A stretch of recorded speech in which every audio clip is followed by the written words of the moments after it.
আসসালামু আলাইকুম ভিউয়ার্স, আজকে আবার আরেকটি নতুন রেসিপি নিয়ে চলে আসলাম। মাত্র 3টি উপকরণে নারিকেলের পুর ভরা গলদা চিংড়ি মাছ পিঠা তৈরি করতে পারবেন খুবই সহজভাবে। তো তার জন্য প্রথমে এখানে নিয়ে নিয়েছি আমি 1 কাপ নারিকেল। এটা আমার ফ্রোজেন করা ছিল। আর এখন একটি তেজপাতা এর ভিতরে ছিঁড়ে দিয়ে দিচ্ছি, আর সাথে দিয়ে দিচ্ছি একটি দারচিনি। আর দারচিনিটাকে আমি 2 টুকরো করে দিয়ে দিচ্ছি। আর এখন দিয়ে দিচ্ছি 1/3 কাপ চিনি। আর এটা আমার কিন্তু আখের চিনি, আপনারা চাইলে এমনিতেও চিনিটা নিয়ে নিতে পারেন। আর এখন দিয়ে দিচ্ছি আমি 2 চিমটি পরিমাণের লবণ, এটা চিনির স্বাদটাকে বাড়িয়ে নেওয়ার জন্য।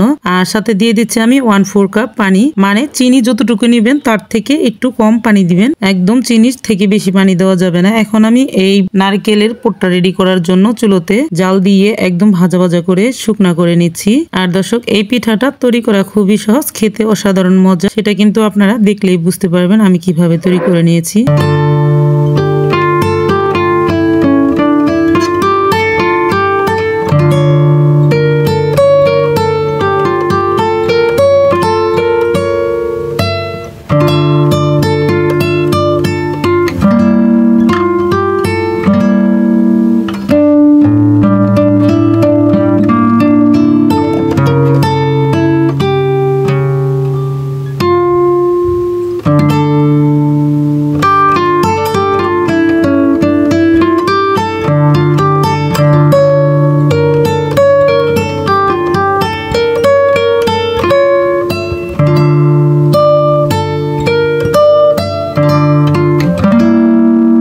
আমার এখানে নারকেলের পুরটা রেডি করা হয়ে গেছে। এখন আমি এরকম একটি বাটিতে ঢেলে নিচ্ছি।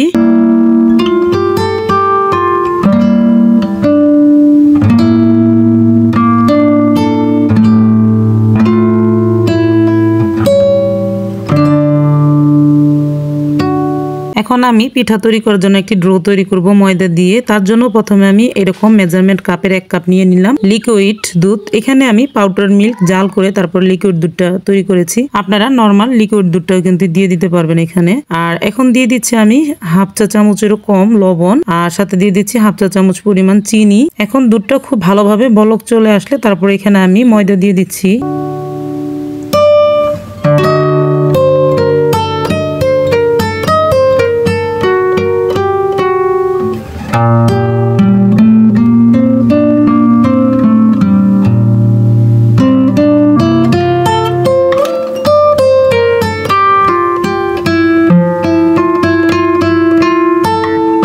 দর্শক, দেখতে পাচ্ছেন খুব ভালো করে কিন্তু বলক চলে আসছে। তো এই পর্যায়ে কিন্তু এখন আমি ময়দাটা এখানে দিয়ে দিব, চুলাটাকে মিডিয়াম লো আঁচ করে। আর ময়দাটা আমি কতটুকু পরিমাণে দিয়ে দিচ্ছি সেটা আমি আপনাদেরকে বলে দিচ্ছি। এরকম ছোট একটি বাটি, 1 বাটি আমি ময়দা নিয়েছি। সম্পূর্ণটা দিব না, আমি আধা বাটিরও একটু বেশি করে দিয়ে দিব এখানে, আর বাকিটা আমি রেখে দিচ্ছি। এতটুকু পরিমাণের ময়দা নিয়ে নিলেই কিন্তু আমার পিঠাগুলো তৈরি করা হয়ে যাবে। তো এখন খুব ভালো করে মিশিয়ে তারপর আমি চুলাটাকে অফ করে দিয়েছি। আর এখন আমি গরম গরম আরেকটি থালাতে ঢেলে নিচ্ছি।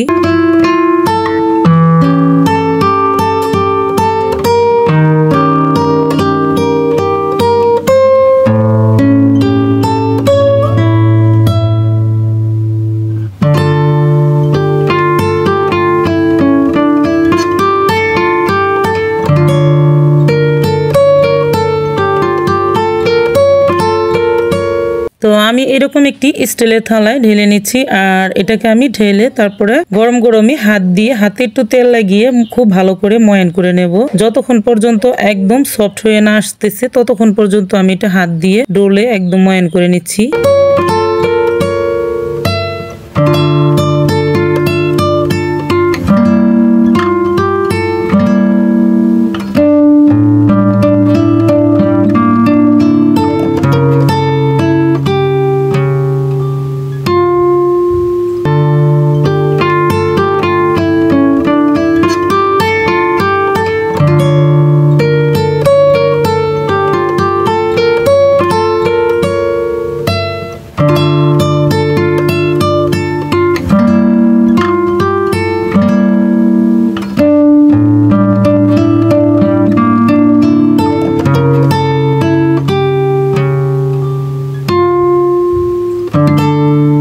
এখন আমার এখানে ডোটা খুব ভালোভাবে ময়ান করা হয়ে গেছে। এখন আমি প্লেটটা সরিয়ে এখন রুটি বেলার একটি ফিরা নিয়ে নিলাম। এখানে আরেকটু মথে নেব, মথে তারপরে আমি এগুলাকে সবগুলাকে সমান ভাগে ভাগ করে ছোট ছোট করে লেচি কেটে নেব। আর প্রথমে আমি দুটো লেচি কেটে আপনাদেরকে দেখিয়ে দিচ্ছি কতটুকু পরিমাণে লেচিগুলা কেটে নিচ্ছি। প্রতিটা পিঠা যাতে একরকম সাইজ হয় সেরকম করে আমি লেচিটা কেটে নিচ্ছি।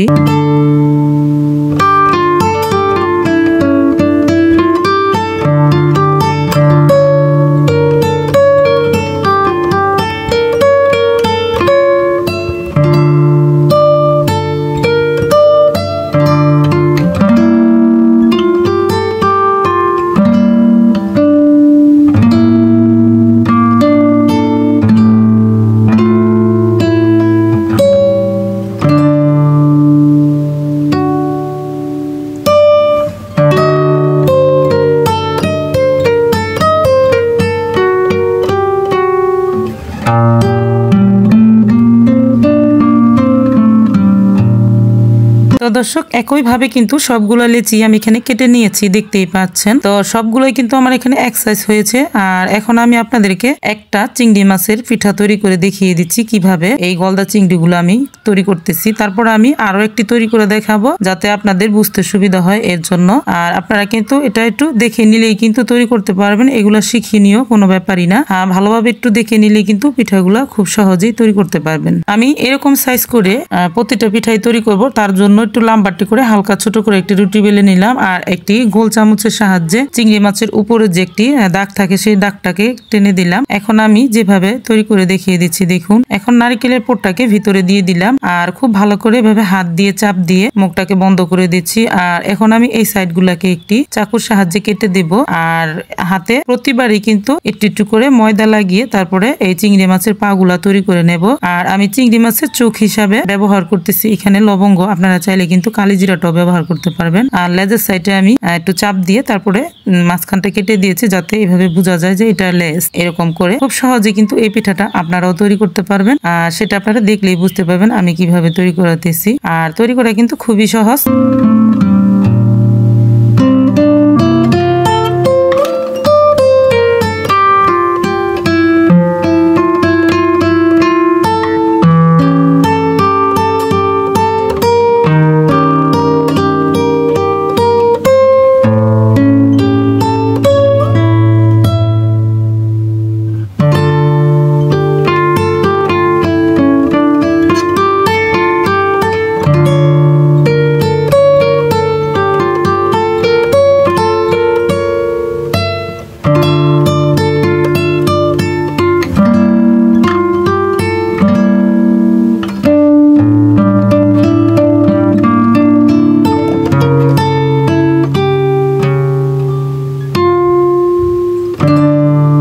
তো দর্শক একটি মাছ কিন্তু আমার এখানে তৈরি করা হয়ে গেছে। তো একইভাবে আমি আরো একটি আপনাদেরকে তৈরি করে দেখিয়ে দিচ্ছি।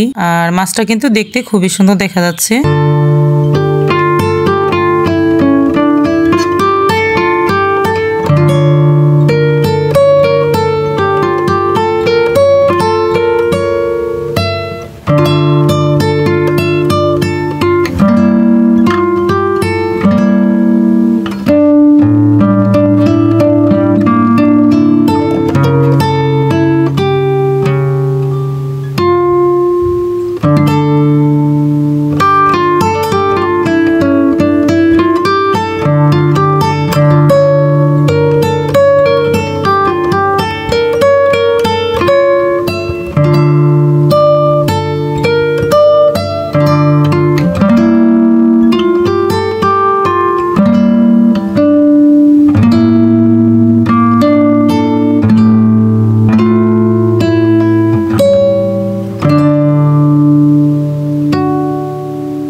সবগুলা গলদা চিংড়ি মাছের পিঠা কিন্তু আমি একইভাবে তৈরি করে নিয়েছি দেখুন। আর দেখতে কিন্তু হুবহু একদম গলদা চিংড়ি মাছের মতনই দেখা যাচ্ছে। যদি আপনাদের কাছে আমার এই রেসিপিটি ভালো লাগে তাহলে কিন্তু আপনারা অবশ্যই একবার বাসায় ট্রাই করতে পারেন। আর দর্শক, এখন কিন্তু আমি এই পিঠাগুলোর জন্য শিরা তৈরি করে নেব। এগুলো আমি ভাজার পরে শিরাতে দিয়ে দিব। তার জন্য এখানে আমি আগের মতন করে চিনির মাপটা দিয়ে দিলাম। 1/3 কাপ দিয়ে দিলাম চিনি, আর 1/4 কাপ দিয়ে দিচ্ছি আমি এখানে পানি। আর যখনই বলক চলে আসবে চিনিটা গলে যাবে, জাস্ট একটা বলক তুলে চিনিটাকে শুধু গালিয়ে নিতে হবে। আর এখানে আমি কয়েক ফোঁটা দিয়ে দিব লেবুর রস, তারপর আমি নামিয়ে নেব।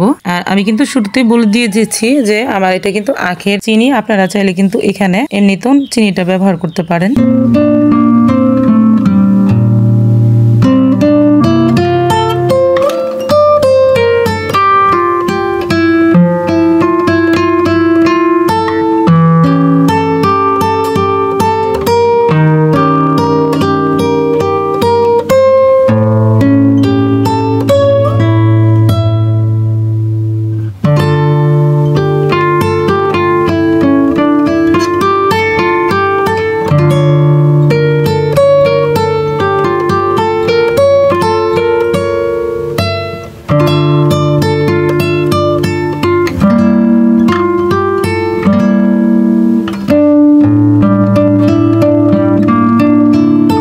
শিরাটা আমার একদম রেডি হয়ে গেছে। এখন আমি এরকম একটি ফ্রাই প্যানের ভিতরে তেল দিয়ে দিয়েছি, সয়াবিন তেল। আর তেলটা যখন হালকা গরম হয়ে আসবে তখনই আমি এই চিংড়ি মাছের পিঠাগুলো দিয়ে দিচ্ছি সবগুলাই। এগুলা কিন্তু খুব ধীরে ধীরে একদম লালচে কালার করে ভেজে নামিয়ে নেব।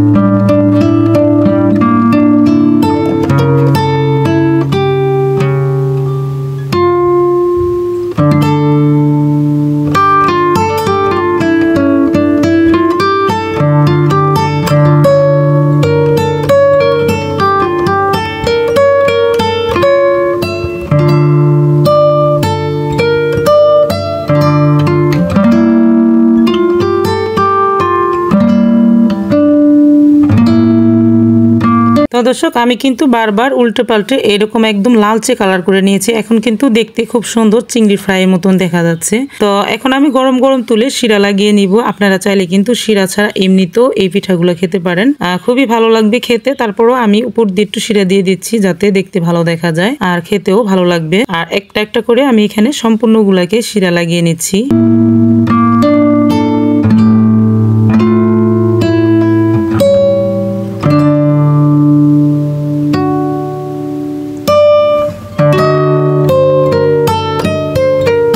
দর্শক, আমার কিন্তু এখানে শিরাটা একদম রেডি করে পিঠাগুলো একদম তৈরি করা হয়ে গেল। দেখতেই পাচ্ছেন মাশাআল্লাহ কত ভালো লাগছে। যদি আমার এই রেসিপিটি আপনাদের কাছে একটু ভালো লাগে তাহলে ভিডিওটিতে একটি লাইক দিয়ে দিতে পারেন। অবশ্যই একবার হলো ট্রাই করে খেয়ে দেখবেন আমার এই রেসিপিটা। তো আজ এই পর্যন্তই, আরো একদিন চলে আসবো নতুন কোনো ভিডিও নিয়ে ইনশাআল্লাহ। ততক্ষণ পর্যন্ত আপনারা সকলে ভালো থাকবেন। সকলকে জানাই অসংখ্য ধন্যবাদ। আল্লাহ হাফেজ।